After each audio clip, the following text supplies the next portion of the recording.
네, 여러분 안녕하세요. 오늘은 시사 365 17호 간호법 개정에서의 쟁점 이해 한번 분석해 보도록 하겠습니다. 근데 그러기에 앞서서 저희가 지금까지 총 4개의 시사 365 자료를 공부했기 때문에 이 4개의 자료에 대해서 간단하게 복습해보는 시간을 먼저 갖도록 하겠습니다. 일단 저희는 13호, 14호, 15호, 16호를 배우고 오늘 17호를 배우게 되는데요. 각각에서 어떤 내용을 공부했었는지 한번 복습해 보도록 하겠습니다. 일단은 주제를 제가 간단하게 한 단어씩만 적으면 13호에서는 리튬에 대해서 우리가 공부를 했고요. 14호에서는 OTT 서비스, 그 다음에 AI와 관련돼서 또 작가라는 것을 또 이해를 해야 됐었고, 이제 15호에서는 슈거플레이션에 대한 이야기를 잠깐 다뤘었습니다.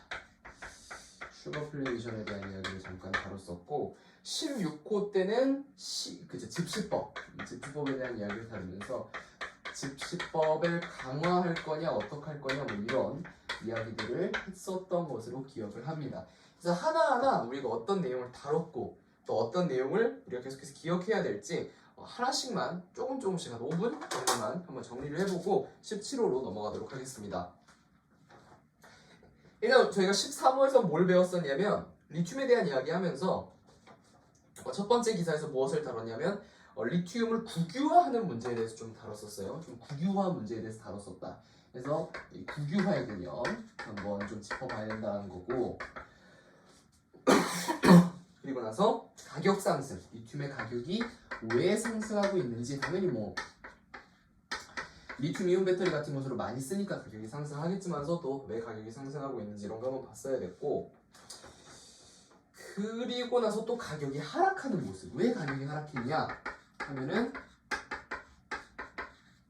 가격 하락 원인이 뭐였죠? 과다한 생산으로 인해서. 그러면서 또 중국 같은 경우는 가격 떨어진 가격을 끌어올리려는 노력 같은 걸 했다는 이야기. 그리고 나서 오히려 한국은 이러한 가격 하락을 긍정적으로 바라본다는 이야기. 왜 그러냐?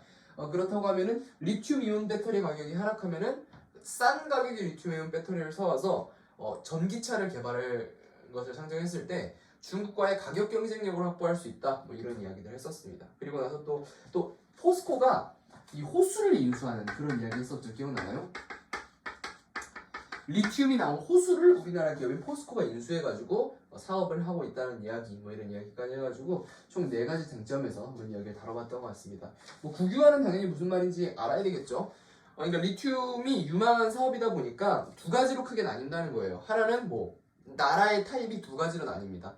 대표적으로 남미 쪽에 있는 이런 나라들은 국유화를 하는 나라의 경우에는 해외 기업이 자기네 나라에 들어서 리튬을 채굴할 경우 그것을 중지시킨다든지 그런 기업들을 내쫓고 나라에서 개발을 해서 그 리튬, 생산한 리튬 전체를 이 나라에서 온전히 차지하려고 하는 이런 모양새를 좀 보여주는 기업도 있었고, 나라도 있었고, 반면 미국 이런 나라들 같은 경우는 오히려 적극적으로 해외에 있는 기업들을 들여와가지고 자기네 나라에서 개발을 하게 한다든지 뭐 이런 모습 해가지고 국유화를 시도하려고 하는 나라와 오히려 국유화와 반대되는 노선을 걷는 나라, 이렇게 좀 2가지로 구분을 했어야 되는 문제고, 2번째로 가격 상승 같은 경우는 무슨 이야기냐 하면은 가격이 상승한다, 즉 리튬 가격이 왜 상승하냐에 대한 부분이에요. 이걸 이야기하려면은 리튬 이온 배터리의 효용성에 대해서 이야기해야 되겠죠. 리튬 이온 배터리가 왜 좋은데, 가볍고 오래가고 출력 높고 이런 문제들 이야기하면서 리튬 이온 배터리가 이렇기 때문에 오래 가는구나, 그것 때문에 미래에 굉장히 중요한 원료로 주목받고 있고 가격이 올라가고 있구나, 이 얘기 기억하면 되겠고요.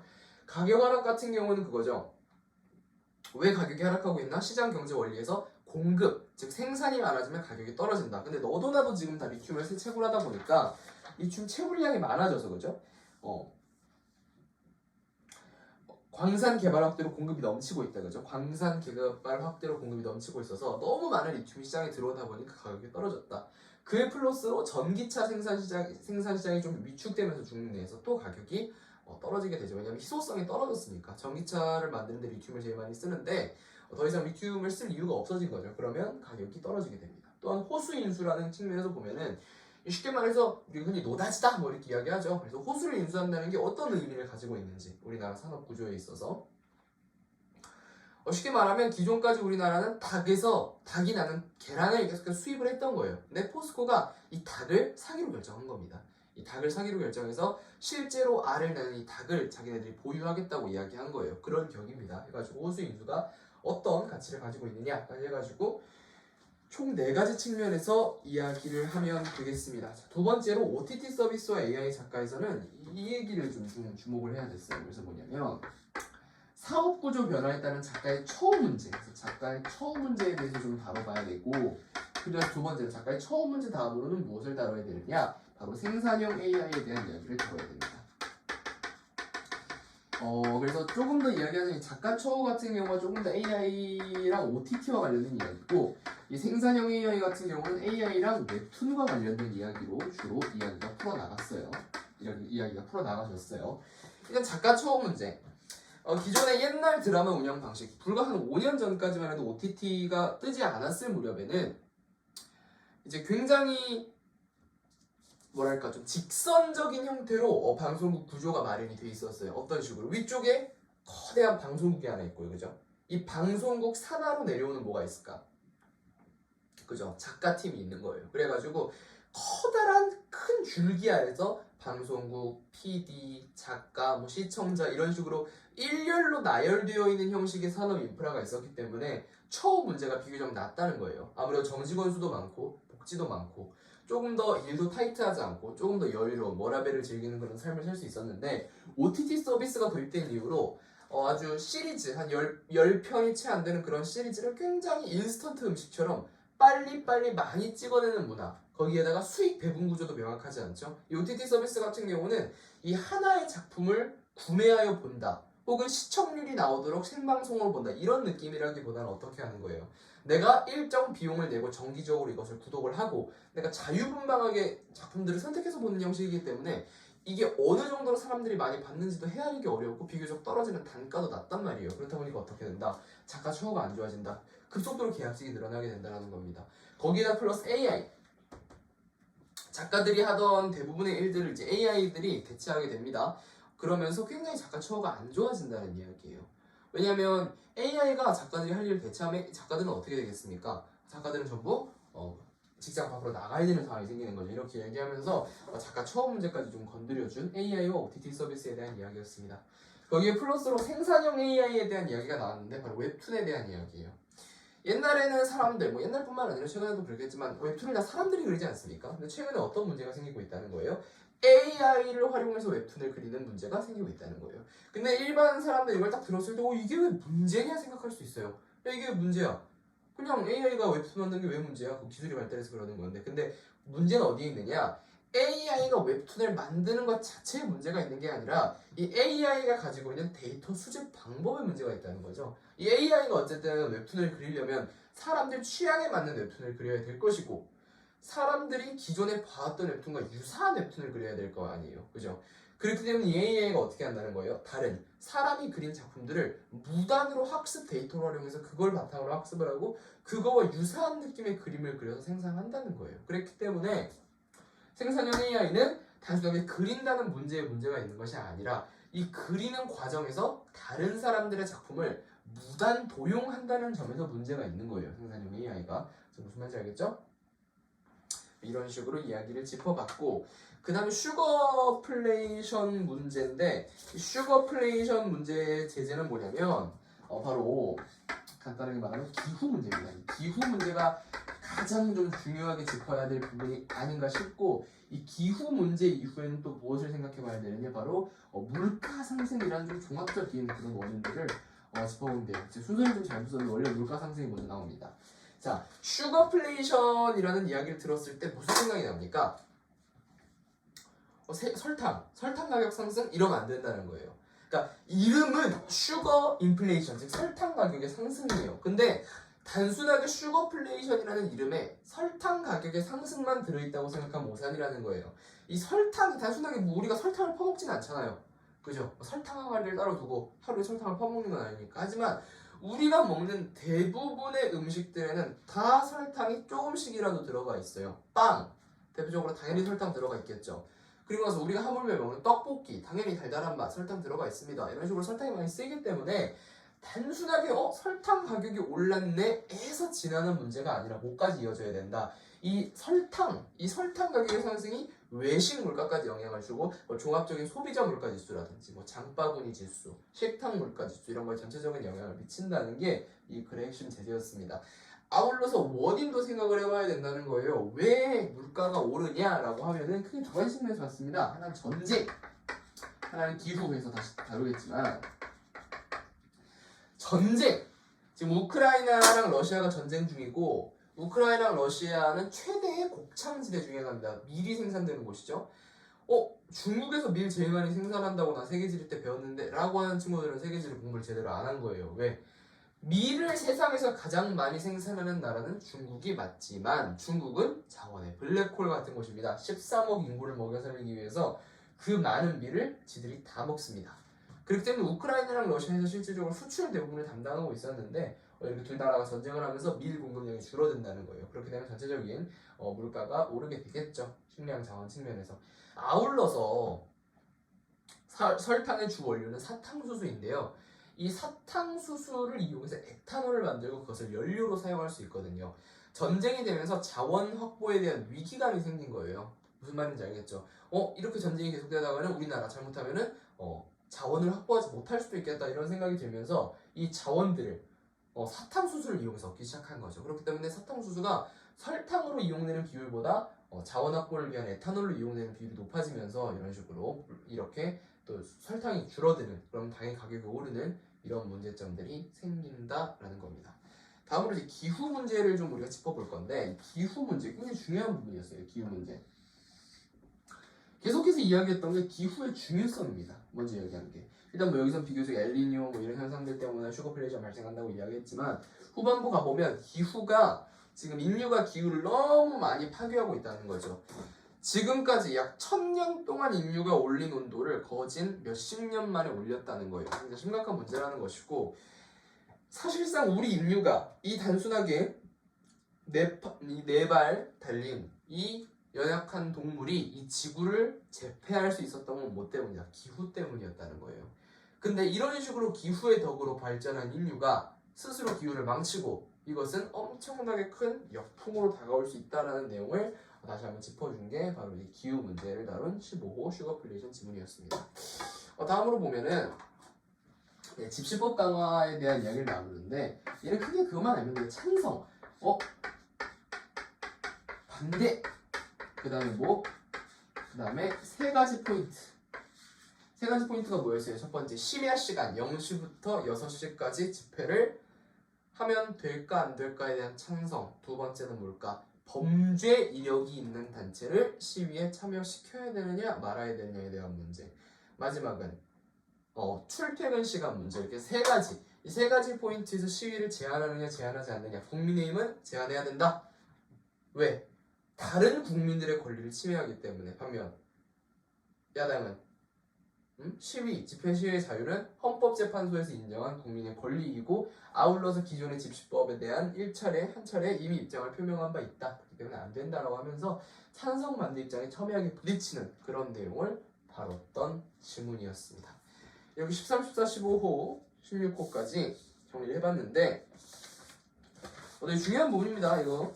그러니까 새로 뭘 배우는 것도 중요한데 그게 새로 배우는 걸 떠나서 기존에 배웠던 걸 까먹지 않는 게 제일 중요해요. 어떻게 보면 진짜 제가 공부하면서 느끼는 거지만 새로운 것을 배워서 제대로 기억하는 것보다 기존에 내가 배웠던 거를 잊어버리지 않는 게 훨씬 중요하더라고요.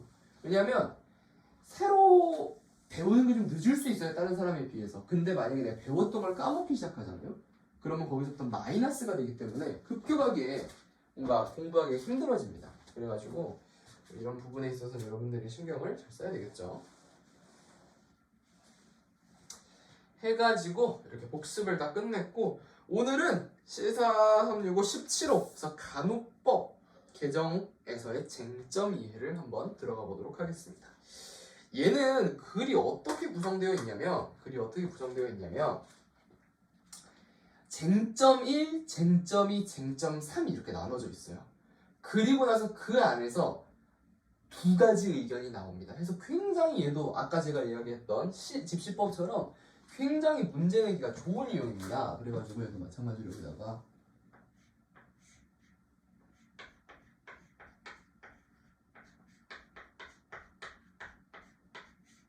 쟁점 1을 써놓고 쭉 설명하고 또 쟁점 2를 쓰고 쭉 설명하고 뭐 이런 식으로 진행을 하겠습니다. 자, 발문서부터 읽어볼게요. 발문 쟁점 1위는 판서가 보이나? 지금 카메라 안 잡히는 쟁점 1 보이네요. 봅시다. 간호법은 의료법, 보건의료인력지원법으로부터 간호인력2에 관한 내용을 따로 독립시키는 법안을 말한다. 그러니까 이거를 이해를 하려면 우리가 뭘 이해를 해야 되는데 기본적으로 간호법이 뭔지에 대해서 이해를 해야 되는데 간호법은 볼게요. 원래 의료법이라는 게 있어요. 그죠? 큰 의미에서. 그 다음에 보건의료인력지원법이 있어요.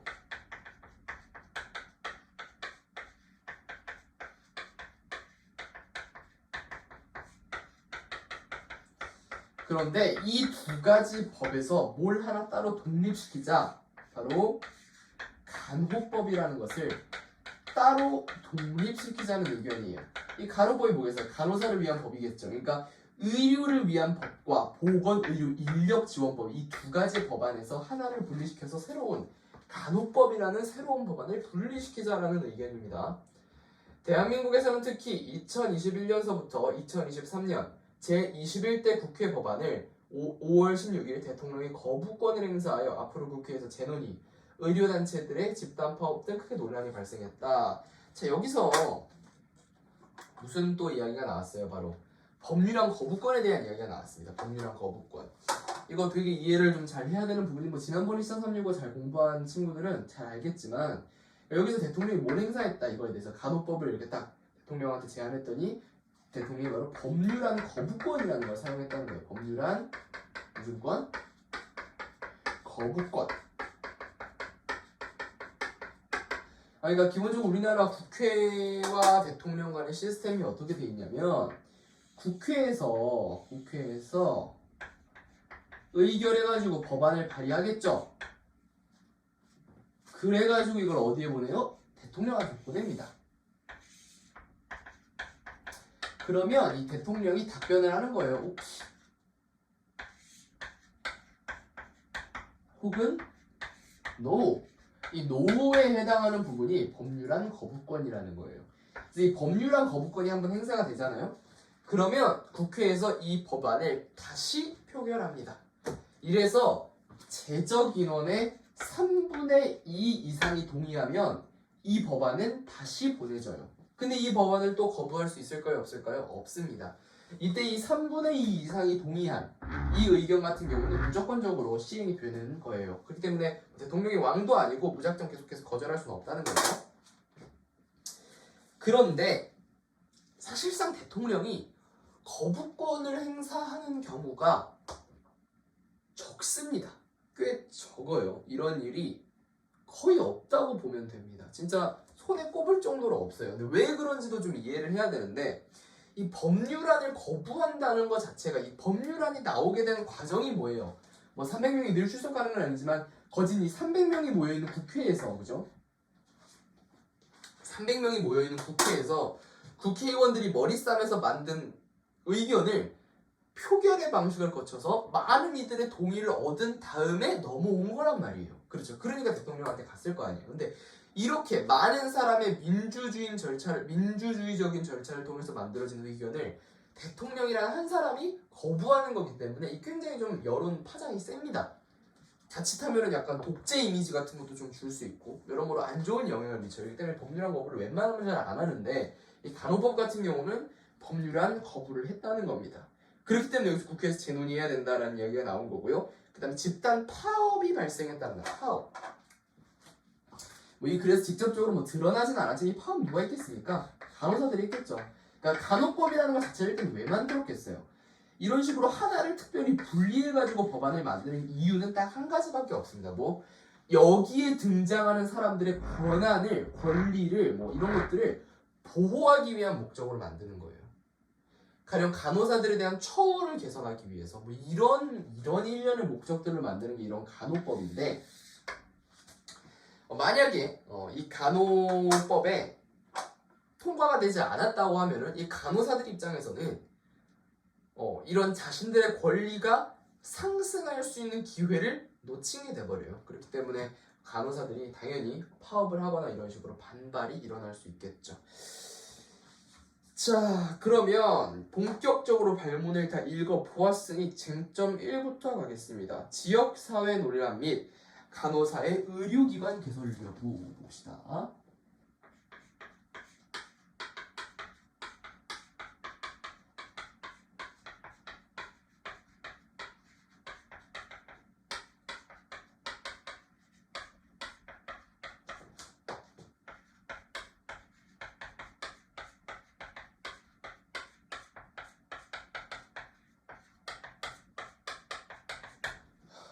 지역사회 논란. 미리 제가 프리뷰로 알려드릴게요. 이 지역사회 논란이라는 게 무엇인지. 옆에 그 그림을 보면, 표를 보면 이렇게 나와 있어요. 중간에 쟁점, 법안 내용. 자, 간호사 단독 개원성 가능성 이렇게 써놓고, 제1조 모든 국민이 의료기관과 지역사회에서 수준 높은 간호 혜택을 받을 수 있도록. 그러니까 의료시설, 그러니까 의료시설인 건 당연하겠죠. 뭐 간호사가 의료시설에서 일하지 무슨 공장에서 일할 수 없잖아요. 근데 문제는 뭐야? 이 의료시설이랑 같이 뭘 병기했다는 거야? 지역사회를 병기했다는 거예요. 근데 이게 문제가 될 수 있다. 왜? 의료시설이 아니지만 지역사회면 오케이, 뭐 이런 의미로 생각이 될 수 있다는 건데, 이렇게 되면 간호사가 의료시설을 벗어나서 지 맘대로 개원을 하는 뭐 이런 문제가 생길 수 있다는 지적입니다.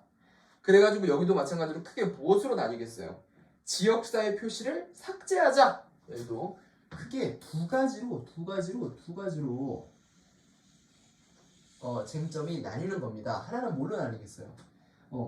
지역사회라는 문구를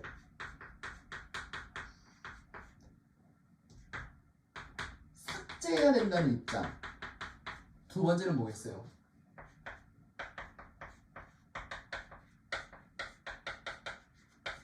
지역사회라는 문구를 삭제할 필요가 없다라고 생각하는 입장 해가지고 두 가지로 나뉘는 겁니다. 첫 번째 봅시다. 제1조 지역사회 표현 삭제를 요구하는 측. 이 사람 의견을 먼저 들어보자고요. 삭제를 요구하는 측에서 뭐라고 이야기하고 있냐면, 현행 의료법에서 의사는 개설한 의료기관 내에서만 진료할 수 있고, 간호사는 의사의 지도하에 진료 보조를 할 수 있는 것으로 명확하게 규정한다. 그런데 간호법은 목적에 지역사회를 포함했다. 의료법의 근거를 원용했다고 하면서 간호법의 이 조항은 향후 간호사가 의사의 지도 감독을 벗어나 진료의 보조를 넘어 지역사회에서 단독으로 무면허 의료행위에 나서게 될 근거가 될 수 있다. 여기서 일단은 간호사의 역할을 먼저 이야기합니다. 간호사의 역할을 먼저 지금 이야기하고 있어요. 그래서 과연 간호사의 역할이 뭐냐라고 하면은 이 간호사의 역할에 대한 이야기를 먼저 합니다. 간호사의 역할 같은 경우는 뭐라는 거예요? 의료 보조라는 거예요. 의료 보조. 의료 보조 역할을 해야 되는데, 여기서 굳이 뭐 진료 보조를, 의료 보조가 아니라 진료 보조, 진료를 보조해야 되는 역할을 해야 되는데, 여기다가 캔슬에 무슨 단어를 추가하면, 여기다가 내가 만약에 지역사회라는 말을 추가하면은 어떤 문제가 생기느냐, 바로 무면허 의료 행위에 나서게 될 가능성이 있다라는 거예요.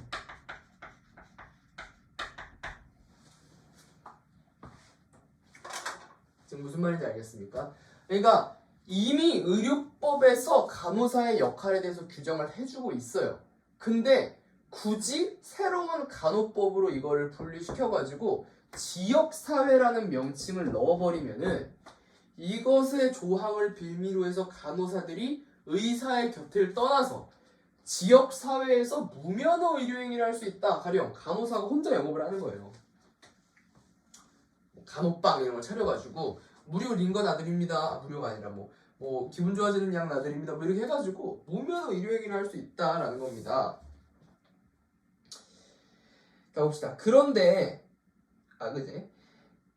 진료의 보조를 넘어서 지역사회에서 단독으로 무면허 의료행위에 나서게 될 근거가 될 수 있다. 중량. 목적 조항에 위와 같이 지역사회라는 문구를 포함해 간호사가 의사의 지도 감독에 벗어날 수 있는 실마리를 마련해 둔다라는 거죠. 그래서 이게 여기 핵심 실마리라는 게 있어요. 그래서 의사의 지도 감독을 벗어날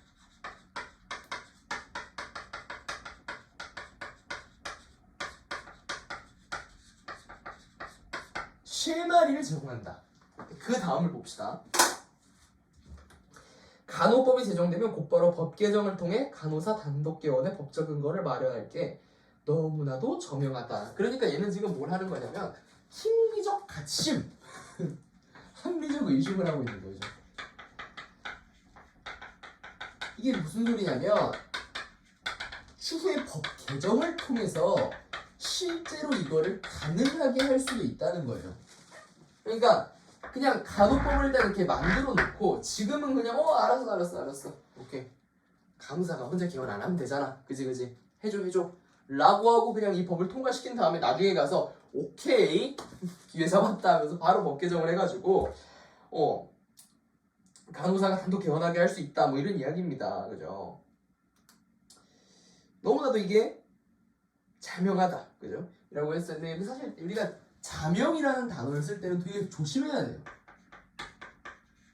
이 자명이라는 단어, 자명주의가 아니라 자명이라는 단어를 쓸 때는 굉장히 조심해야 되는 게 뭐냐면 자칫하면 이게 억측이 될 수, 억설이 될 수 있다는 거예요. 억설. 어휘지 외울 때 배웠죠. 억설이 될 수 있기 때문에 조심해야 된다는 거예요.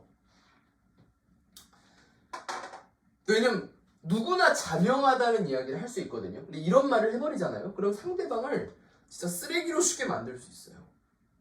왜냐면 상대방은 그런 의도가 없었을 수도 있잖아요. 그죠? 그런데 이것이 자명한데 이렇게 얘기해버리면은 되게 상대방이 잘못한 것처럼 느껴집니다. 무슨 말인지 알겠습니까?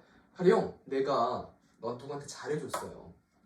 내가 누구한테 잘해줬는데 갑자기 어떤 애가 걔한테 그러는 거야.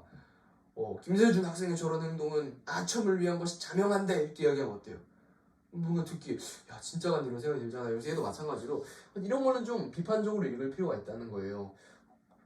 과연 얘네들이 진짜 이걸 통과되자마자 법 개정을 해가지고 간호사의 무면 의료행위를 지원할까? 그게 자명하다? 이런 건 살짝 좀 편향된 의견일 수 있다는 거죠. 그래서 나왔네. 대한의사협회장 이필수 회장. 그러니까 이게 누가 한 말이라는 거야. 이거 합리적 의심, 자명하다 법 개정해가지고 간호사들이 무면 의료행위 할 거. 얘를 누가 얘기했다는 거야. 얘를 의사협회장이 얘기했다. 의사협회장. 딱 의사협회장이 할 만한 이야기 아니에요? 의사협회장은 뭐야? 간호사랑은 간호법이랑 사이가 안 좋아요. 왜 안 좋아 사이가? 자, 의사 입장에서는 간호사의 권리가 물론 아주 착한 의사 선생님들은 간호사의 권리가 높아진다 그러면 오케이 우리 간호사들 고생하는데 당연히 좋은 대우 받아야지 이렇게 생각하는 의사 선생님들도 있겠지만 사실상 이게 제로섬 게임이라고 해요. 제로섬 게임. 인생이 제로섬 게임이라 그러는데 무슨 말이에요? 제로섬 더했을 때 0이 된다. 0. 그래서 한쪽이 이득을 보잖아요. 간호사의 권리가 높아지고 간호사가 이득을 보잖아요. 그럼 그만큼 의사가 누릴 수 있는 뭔가 이득이 떨어진다라고 생각하는 사람들이 굉장히 많아요. 그리고 실제로 대부분 그렇고. 그러니까 의사 입장에서는 이런 식으로 킹미적 가심을 하는 거예요. 합리적 의심을.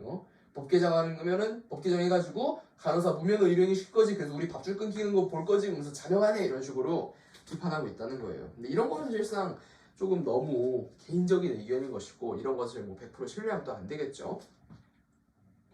지역사회에서의 간호사들이 의료행위를 보장하면 간호사들은 의사의 지도 없이 방문간호센터, 케어 코디네이션 센터 등을 개설해 독립적인 업무 수행이 가능해진다.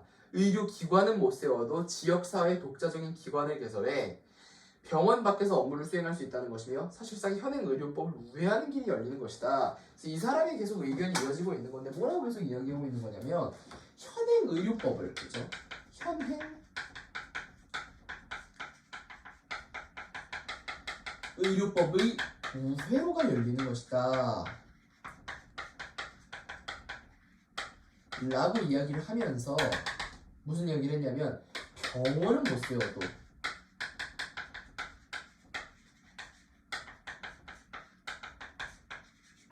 유사기관을 차릴 것이라고 하면서 강하게 비판을 하고 있는 모습입니다. 근데 이런 거는 전부 누구의 의견이라는 걸까? 의사협회장의 의견이기 때문에 이거를 제가 다시 한번 이야기하지만 여러분이 사형제도 폐지에 대한 토론을 해야 돼서 사형제도 폐지에 대한 시민들의 의견을 들어야 돼요. 근데 사형수의 의견을 들으면 되겠어요? 안 되겠어요? 안 되겠죠. 사형수는 당연히 뭐라 그러겠어? 사형제 폐지하자 그러겠죠. 자기가 죽으니까. 이런 식으로 뭔가 이해관계에 얽혀있는 사람의 의견을 너무 이렇게 믿으면 안 돼요. 그래서 얘도 마찬가지. 의사협회장의 의견이기 때문에 그냥 이건 의견은 오피니언일 뿐으로 받아들여야지 이걸 갖다가 너무 신뢰하면 안 된다는 겁니다.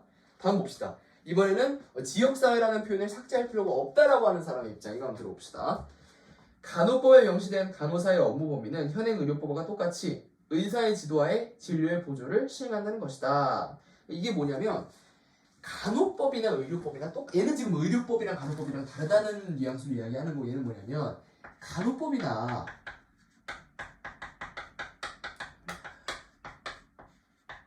의료법이나 업무 범위에 대한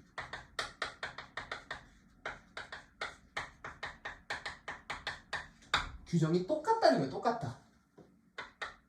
그러니까 간호법은 그냥 단순하게 간호사들의 조금의 처우 개선을 위해서 만들어졌을 뿐이지 간호법이라고 한들 의료법과 다르게 뭐 특별히 간호사가 추가적으로 뭘 더 할 수 있다고 규정하거나 뭐 이런 게 아니다라고 지금 이야기를 하는 겁니다. 따라서 간호법이 제정돼도 간호사가 의사의 업무를 대체하거나 뭐 의료기관 개설은 현행 의료법이 관할하는 사항, 심지어 요양원은 사회복지, 요양보호사 등 비의료인도 개설 권한이 있다. 자, 여기서 한 가지 더 추가적인 의견이 나왔는데 아까 뭐라 그랬어요?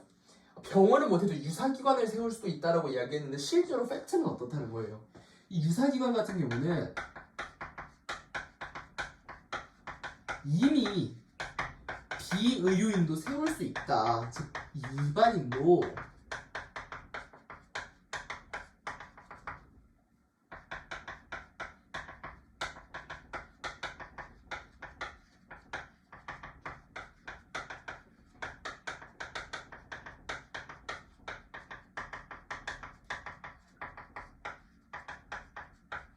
어떤 뉘앙스인지 알겠죠?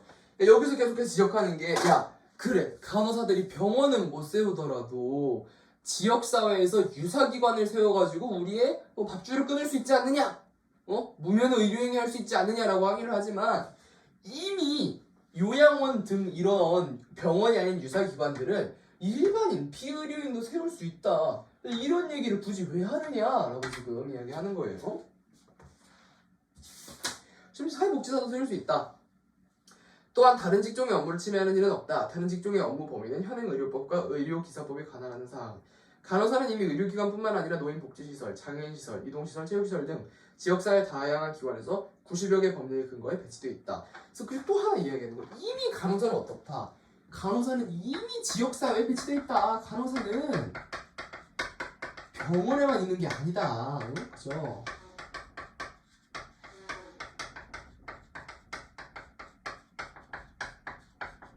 아니다. 이미 지역사회에 이미 지역사회에서 활동 중이다. 그러니까 문구 삭제할 필요가 있겠어요? 없겠어요?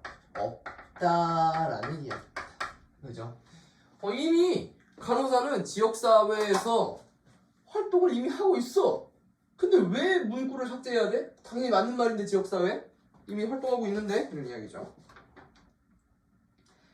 심지어 이게 그냥 활동 막 무방비로 활동하는 게 아니라 다 어디 법령에 다 근거해서 활동하고 있다는 거예요. 각종 법령의 근거에 실제 근무 환경을 반영해 간호법에 종합적으로 명시한 것뿐인데 그렇죠. 실제 활동 중이라서 지역사회라고 넣은 건데 이걸 왜 삭제하라 그러느냐? 이게 왜 다른 직역의 권익을 침해하는 것으로 둔갑하는 것인가? 우리나라에는 전공의의 수련 환경 개선 및 지위 향상을 위한 법률이 있고 그 목적은 전공의의 권리를 보호하고 환자의 안전과 우수한 의료 인력 양성에 이바지할 목적으로 한다. 마찬가지로 간호법은 국민의 건강과 생명을 보호하고 국민에게 더 나은 간호 혜택을 제공하기 위한 법이다 라고 하면서 얘는 또 대한간호협회장이 이야기한 거예요. 그래서 우리나라에는 이 전공의를 보호하기 위한, 그렇죠? 전공의를 위한 의료법 외에 위한 법이 있다. 간호법은 이와 같은 맥락으로 간호사를 위한 법이다. 이거에 지나지 않는 것이지 굳이 이렇게 의료 불법, 무면허 의료인 이런 까지 갈 필요 없다. 전공의를 위한 법이 있듯이 간호법은 간호사를 위한 법일 뿐이다 라고 이야기를 하는 겁니다. 의사의 지도에 따라 일하는 병원 간호사와 달리 지역사회 간호사는 활동이 위축되고 있어 이들의 직무 범위를 확실하게 정하자는 것. 간호법이 생겨도 의료법을 고치지 않는 이상 간호사 병원이 신성되어 타 의료기관과 경쟁하는 일은 생기지 않는다. 일단 애초에 지금 뭘 밝히고 있는 거예요? 애초에 의료법이 존재하는 한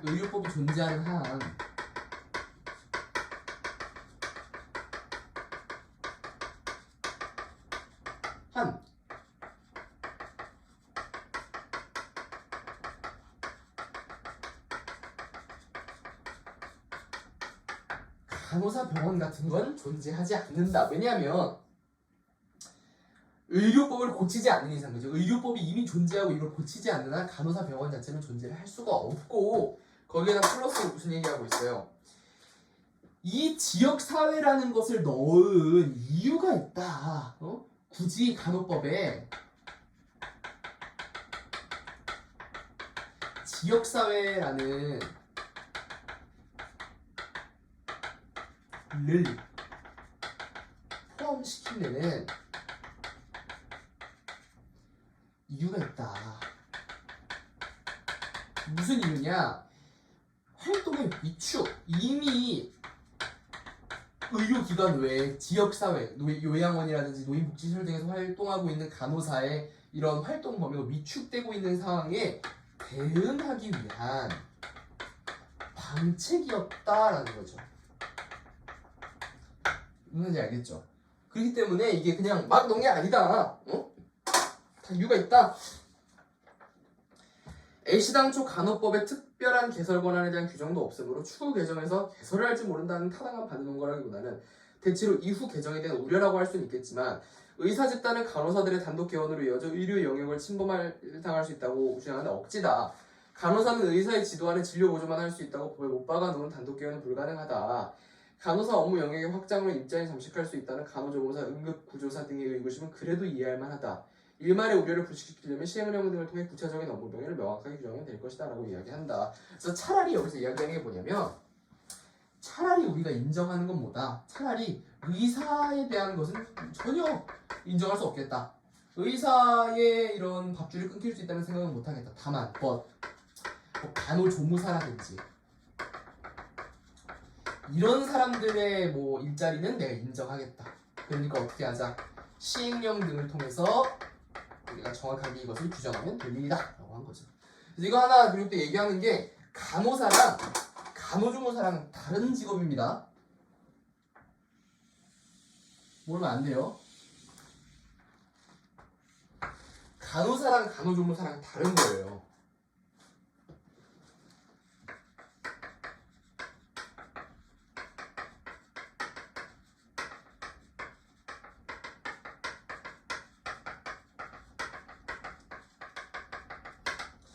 간호사랑 간호조무사는 다른 직업입니다. 어떻게 다른지 알아요? 솔직하게 이야기하면 우리 지역 병원, 일반적인 의원들에 있으신 분들은 대부분 다 간호조무사 분들이시고 대학병원에 가면 있는 수간호사 이런 분들이 간호사 하신 거예요. 조금 개념이 다릅니다. 그 뒤에 가면 어차피 나오니까 바로 밑에 나오죠, 쟁점이.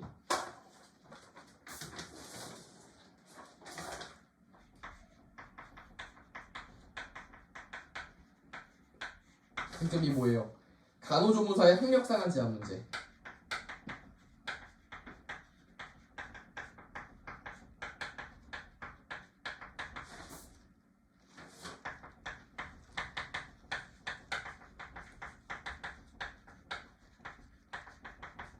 그래서 여기서는 피트 뭐가 들어가야 된다? 간호사 vs 조무사. 이거 간호사랑 간호조무사 다른 직업이다라는 거를 반드시 이해를 하고 들으셔야 된다는 거. 이게 그 학력 상한 제한이라는 게 되게 웃긴 얘기입니다. 사실 상한 제한이라는 게 되게 재밌는 얘기예요. 이게 하한 제한은 들어봤어요. 가령 우리 회사에 취직하려면 최소한 4년제 이상, 이게 하한이잖아요. 이거 밑으로 내려가는 사람 안 뽑을 거예요. 고졸 안 뽑아요. 2년제 안 뽑아요. 하한을 정해놨어요. 이게 하한인데 상한은 되게 웃긴 얘기예요. 무슨 얘기냐면 우리 회사는 서울대, 연고대 이상 학력자는 안 받습니다. 이런 거랑 비슷한 거예요. 우리 회사는 석사 이상, 박사는 안 받습니다. 석사도 안 받아요. 뭐 이런 거랑 똑같으면 학사만 받습니다. 그래서 사실 이런 일은 드물단 말이에요. 상한을 제한하는 것들은. 그렇기 때문에 이걸 좀 잘 봐야 된다는 겁니다. 해가지고 이게 무슨 얘기가 쟁점이냐면 과연 현행 법상 간호조무사의 학력이 제한되느냐는 거예요. 그러니까 현행 법상 간호조무사가 과연 진짜 대학 학력을 취득을 못하는가, 간호조무사가 올라가지 못하는 학력의 벽이 존재하는가, 존재하지 않는가에 대한 문제입니다. 해가지고 얘도 마찬가지로 존재한다, 존재하지 않는다, 이렇게 두 개가 나뉘는 거예요. 5는 뭐겠어? 번역을 써주면 5는 뭐냐면, 맞아, 간호조무사가 가지 못할 벽이 있어. 간호조무사는 가령 4년제 대학교에 못 가는 상황이야 라고 생각하는 사람이 5라고 하는 거고, X는 아니야, 간호조무사도 원하는 학력을 취득할 수 있어. 박사도 할 수 있어.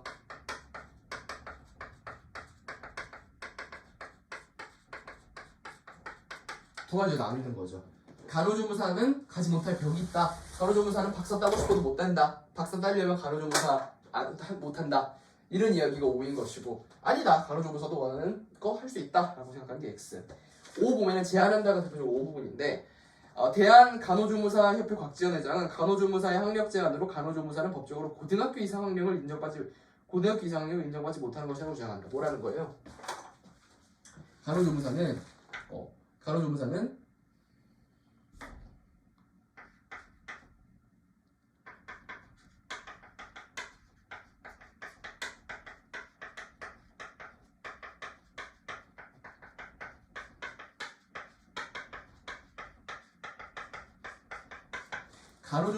고등학교 이상 학력을 인정받지 못한다. 이처럼 법적으로 학력을 제한한 직업은 간호조무사 외에는 없을 뿐더러 이는 모든 국민은 능력에 따라 균등하게 교육을 받을 권리를 가지는 헌법에 위배된다. 그래서 이것은 뭐다? 균등하게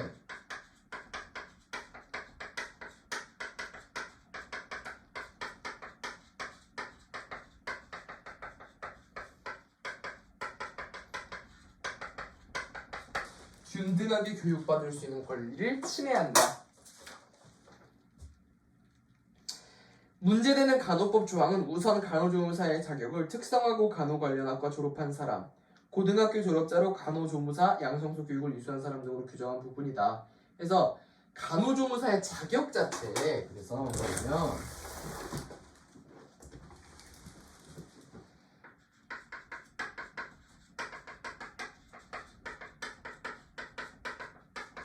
간호조무사의 자격 자체에 고등학교 이상을 못하게 해놨다. 그래서 특성화고를 졸업했거나 졸업 이후에 무슨 간호부, 교습소 이런 데를 이수한 사람이기 때문에 애초에 대학 졸업자는 못 들어간다.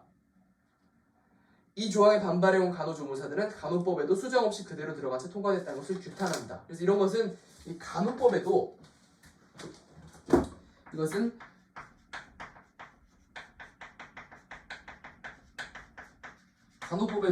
수정 없이 그대로 들어갔다라는 거죠.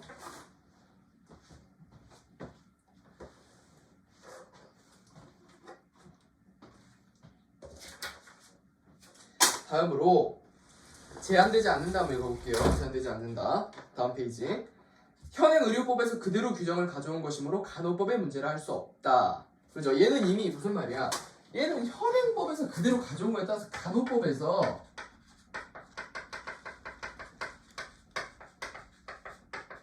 그저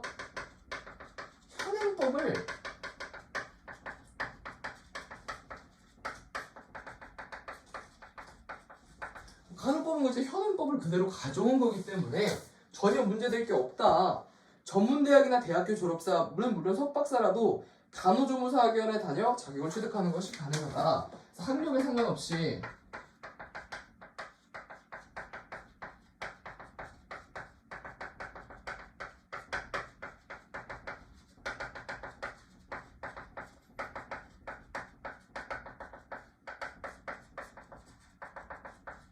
간호조무사 학원에 가면 간호조무사가 될 수 있다.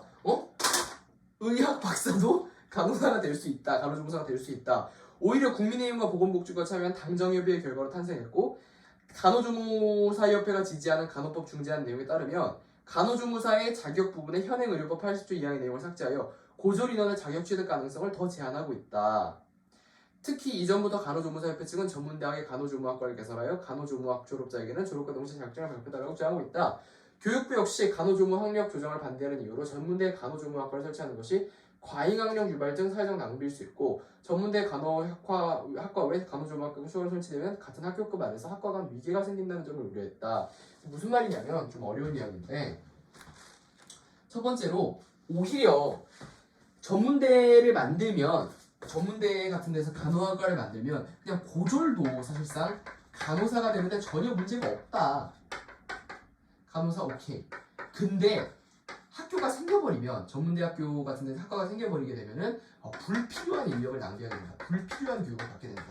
실상 간호조무사가 해야 될 만한 일들은 고등학교 수준에서 충분히 커버가 되게 되는데 이 학과까지 만들어버린 괜히 불필요한 교육을 진행하게 되고 아울러서 사실 간호조무사 누가 더 좋은 직업인가? 간호사가 더 좋은 직업이다. 근데 두 개의 학과를 둘 다 똑같이 개설해버리면 간호사에서 실제로 얘는 무슨 말이에요? 간호사보다 간호조무사가 낮으니까 학과 간 위기가 발생하게 된다는 거예요.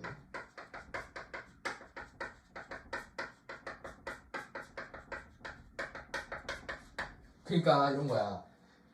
같은 대학인데 대학 학과 내에 교장 선생님 학과랑 교감 선생님 학과랑 평교사 학과가 따로 나눠져 있다고 생각해봐요. 그럼 똑같은 학생인데 나는 교장 선생님 학과에 다녀. 바로 졸업하면 교장이 돼. 얘는 일반 평교사가 돼. 이것보다도 더 가령 군인이라고 하면은 같은 학교인데 장교학과, 부사관학과가 나눠져 있어. 나는 졸업하면 바로 장교가 돼. 얘는 부사관이 돼. 그럼 위계가 생기잖아요. 무슨 말인지 알겠지? 그래서 같은 학과 간에 위계가 생기는 이런 문제가 뒤따르기 때문에 이런 식으로 전문대에서 이런 것을 신설하면 안 된다고 주장을 하는 거지, 그죠? 그리고 이제 여기로 넘어가야 되겠죠? 두 번째는 뭐냐면 세 번째는 뭐냐면 간호사의 타 직역 업무의 침해 여부입니다. 쟁점이 한번 보면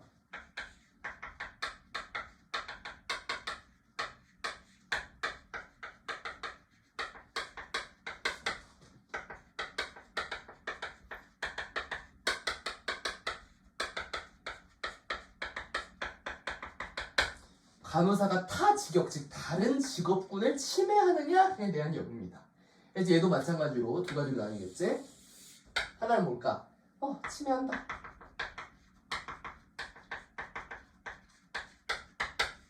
다른 하나는 침해하지 않는다.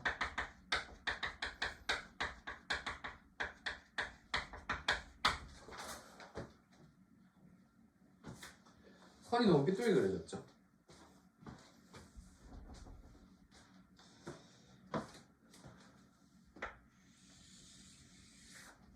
그러니까 간호사의 타 직역이라는 건 다른 직업을 이야기하는 건데 과연 간호사가 다른 직업의 업무를 침해하느냐?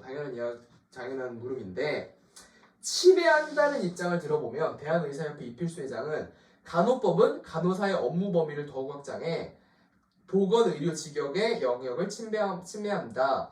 장기 요양기관 등에서 간호사 없이는 간호조무사가 업무를 할 수 없게 돼 많은 조무사가 자리를 잃게 될 것이다. 또 간호사랑 간호조무사를 비교해야 되는데 이 뭐라고 이야기했냐면 간호사의 업무 범위를 더욱 확장했다.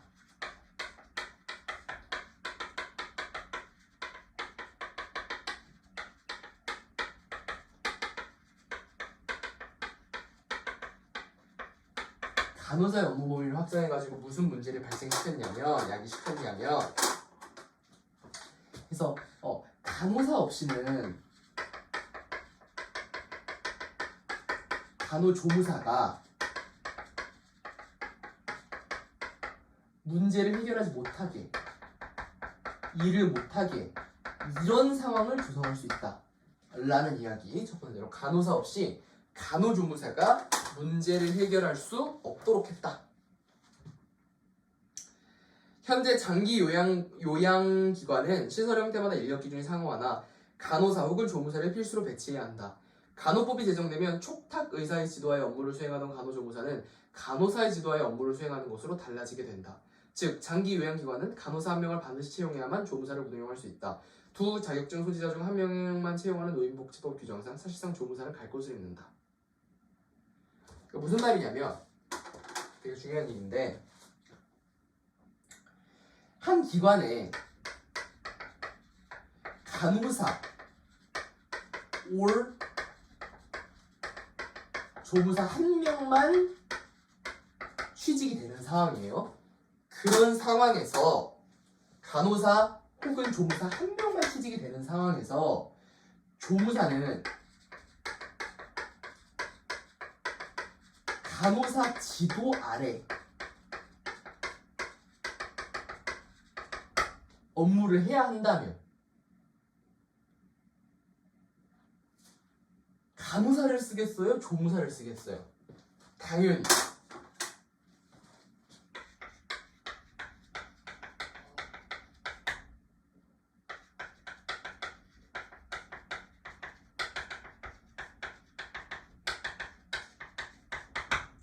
간호사를 채용한다는 거죠. 왜냐면 어차피 조무사는 내가 데리고 와봤자 간호사 없이는 일을 못해.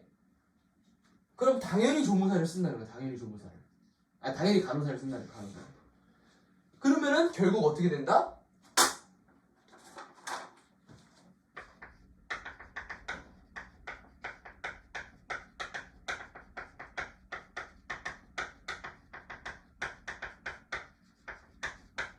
조무사는 일자리를 잃게 된다. 이게 결론인 거죠. 그래서 이런 식으로 논리 흐름을 좀 정리를 했으면 좋겠습니다. 다음으로 보면 장인호 대한임상병리사협회장은 기자와의 통화에서 임상병리사는 보건의료 직역 중에서도 약소 직역인데 간호사가 임상병리사의 업무까지 할 수 있다는 내용으로 법을 만들어 보호받으면 임상병리사의 업무 영역을 뺏길 수밖에 없다. 임상병리사만 입장에서 본다면 간호법에서 특정 문구만 넣는다면 의료기사 등 타 직역 업무를 제외한다. 직역 간 업무 충돌을 막을 수 있을 것이다. 그래서 임상병리사랑 그래서 이게 또 뭐냐면 임상병리사 같은 경우는 이미 가뜩이나 약소한 그런 직업뿐이다. 근데 여기다가 간호법까지 추가된다면 얘네들은 일자리를 거의 잃게 된다는 거죠. 그러니까 어떻게 하자? 추가적인 조항 활용. 저 직업은 제외. 이런 식으로 저 직업은 못하게 한다. 이런 식을 넣어가지고 갈등을 막자라는 의견이 나왔습니다. 지금 무슨 말인지 알겠죠? 다음으로 보면은 대한보건의료정보관리사협회가 대한간호사협회가 주장한 간호법은 타 직역의 업무를 침탈하지 않는다는 주장에 대해 손바닥으로 하늘을 거리는 것이라며 11일 반박声明을 발표했다. 성명에선 과거 간협이 보건의료정보관리사의 업무를 침해하려 했던 시도를 언급했다. 그래서 결국에 무슨 말이냐면 하늘로 손바닥을 가린다는 게 무슨 말이냐면 타 직역을 침해하지 않는다. 그래서 타 직역을 침해하지 않는다는 주장은 사실상 안 하는 이유가 못한 쓸데없고 무의미한 주장이라는 얘기예요. 하늘로 손바닥 가릴 수 있어요? 없어요? 뭐 없죠. 무의미하잖아. 무의미한 주장을 하고 있는 것이다. 자, 봅시다. 대한방사제협회 회장 조영기 회장에 따르면 현재 의료기사 등에 관한 법률에는 의료기사 쭉 나오죠. 보건의료정보관리사 및 안경사에 대한 면허의 업무 범위를 규정하고 있다. 하지만 일부 병원에서는 전문성을 갖추지 않은 간호사들이 의료기사 등 면허에 해당하는 행위를 하는 등 명확하게 침범하고 있다는 게 조 회장의 주장이다. 이미 침범이 이루어지고 있다. 이미 간호사 외에 다른 면허를 통해서 해야 하는 업무를 간호사가 대체하고 있는 경우가 많다. 이미 침범이 이루어지고 있는데 간호법까지 제정이 되면은 더 침범이 일어날 것은 자명하다. 해서 보면은 또 대한응급구조사협회는 응급구조사들은 간호법을 통해 중량 응급구조사의 업무까지 간호사가 할 수 있게 될 소지가 있다고 우려한다. 소수직역인 응급구조사들을 수행할 수 있는 업무의 엄격히 제한되어 있는데 다수 간호사들이 병원 밖으로까지 업무 범위를 넓히면 생존권이 위태롭다. 결국 뭐야? 다른 직업군을 침해한다는 게 핵심이다. 이것을 사례, 근거 이런 것들을 통해 가지고 사례랑 근거를 통해서 계속해서 주장을 하고 있는 거예요. 다음을 보면 침해하지 않는다는 입장을 보자고. 침해하지 않는다는 입장. 간호단체들은 의료기관의 개설은 현행의료법에서 관할하는 사항이므로 간호법의 제정과는 관계가 없다. 이미 의료기관의 개설, 그래서 의료기관의 개설 같은 거는 간호법에서 관할하는 사항이 아니다. 즉 의료기관의 개설은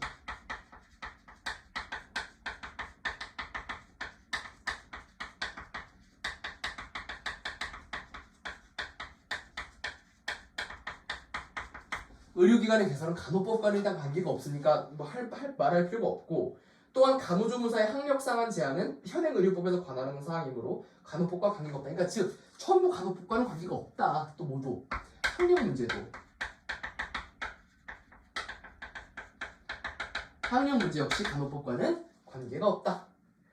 간호사의 업무 범위는 현행의료법에서 관할하는 사항이므로 또 간호사의 업무 범위 역시 다른 거에서 다 관할한다. 간호법과는 관계가 없다. 이미 의료법과 의료기사법에 의해 의료직종 업무는 이중으로 보호되고 있기에 간호사의 영내 침해가 일어날 확률은 드물다. 이미 다른 법으로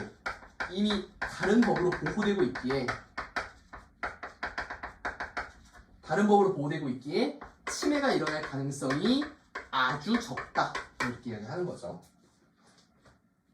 간호협회장은 간호법은 현행의료법과 동일하게 간호면허의 업무를 하도록 규정하고 있어 타직역 업무를 침탈하는 것은 가능하지 않다며 현재 현행의료법에서도 타직역 업무를 침탈하는 일이 병원에서 발생하고 있다면 이는 병원의 경영자이자 의사가 불법적으로 타직역 업무의 수행을 간호사에게 지시하기 때문에 지금까지 일어나고 있는 모든 간호사의 다른 침해는 못 됩니다. 의사의 잘못이다. 간호사의 간호법과는 전혀 관계가 없다 라고 이야기하면서 마무리했다. 이걸 제가 바보가 아닙니다. 제가 훨씬 더 재밌게 설명할 수 있음에도 불구하고 이런 식으로 지지부진하게 길게 막 칠판에 필기 하면서 설명하는 게 괜히 이러는 게 아니에요. 이것만 쓸 수 있잖아요. 대충이라도. 그럼 이 문제는 틀릴 게 없는 거야. 왜냐면 여기서 나온 무조건 뭘로 나오겠어? A, B 주고 각각의 의견에 대해서 참 거짓 판별하는 문제밖에 못 내요. 어차피 여기서는. 아주 쉬운 내용의 지불일치나. 무슨 말인지 알겠죠? 의견이기 때문에 나온다면. 그렇기 때문에 이런 식으로 반드시 스스로 정리를 해봐야 돼. 그죠? 삭제하려는 거 뭐냐? 삭제하자는 거 뭐냐? 삭제하지 말자는 거 뭐냐? 그죠? 상한 제한 문제가 되느냐 안 되느냐, 또 침해하느냐 안 하느냐 이걸 가지고 이게 각자의 입장을 이런 식으로 다 정리를 해봐야 됩니다. 직접. 해가지고 오늘 배운 내용은 간단해요. 간호법에 대해서 많은 이슈들이 있어. 그거에 대해서 두 가지로 나뉘는 의견을 각각 제가 정리를 해본 겁니다. 해가지고 이게 사실 오늘 수업의 전부고 요걸 딱 멈춰놓고 한 번만 쭉 읽어보세요. 스스로. 그리고 나서 계속 설명해보세요. 되뇌어보세요. 내가 이걸 잘 이해하고 있는지 못하고 있는지. 그래서 요것만 이해를 할 수 있으면은 절대 틀릴 일이 없을 것이다. 그래서 오늘의 메인은 이겁니다. 진짜 이 글은 다른 게 전혀 없어요. 뭐 설명하고 자식할 것도 없어. 앞에 잠깐 설명했죠? 간호사랑 간호조무사 뭔지. 간호사가 더 좋은 거예요. 간호조무사보다. 그것만 이해하고 있으면 된다. 그래가지고 학력 위계 이런 얘기도 했었고 해가지고 설명 간단하게 마치고 요거 비교한 내용만 계속해서 보면서 공부하는 시간을 가졌으면 좋겠습니다. 예, 오늘은 복습도 한번 해봤고 쭉 간호법에 대해서 정리해봤습니다. 네, 오늘은 여기까지 하도록 하겠습니다. 감사합니다.